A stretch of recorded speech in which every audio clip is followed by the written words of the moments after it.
Maharashtra superfast news चॅनलमध्ये आपले सहर्ष स्वागत आहे। खास सत्याची थार लेखणीची महाराष्ट्रातील ताज्या आणि वेगवान बातम्या पाहण्यासाठी आपल्या हक्काचे चॅनल शेअर करा, लाईक करा आणि सबस्क्राईब करा। धन्यवाद। येरळ परिसरात प्रचंड वणवा, हजारो झाडे, मैदानातील गवत जळून खाक, 50 एकरामधील गवत झाडे जळून खाक। दिनांक 6 मार्च 2026 रोजी सकाळी 7 नंतर कुंडलिक नदीच्या मार्गाकडून येणाऱ्या गावच्या वेशीपर्यंत आलेल्या वणव्याने परिसरातील 50 एकर जमिनीवरील मैदानातील गवत झाडे जळून खाक झाली आहेत।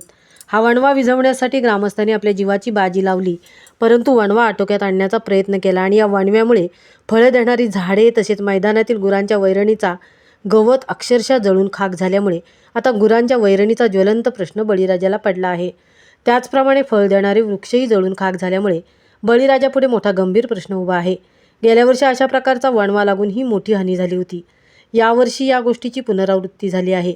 वन खात्याबद्दल अनेकांनी नाराजी व्यक्त केली आहे। दरवर्षी वारंवार लागत असलेल्या वणव्यामुळे ठोस पावलं कधी उचलली जाणार असा संतप्त प्रतिक्रिया अनेकांनी व्यक्त केल्या आहेत। दरवर्षी लागणाऱ्या वणव्यांची कोणी दखल घेतली नाही तर हिरवीगार जंगले नष्ट होतील, गुरांच्या वैरणीचा मोठा प्रश्न बळीराजापुढे उद्भवेल, हजारो वृक्ष आगीच्या भक्ष्यस्थानी जातील आणि उजाड माळरान निर्माण होईल, अशी भीती ग्रामस्थांनी व्यक्त केली।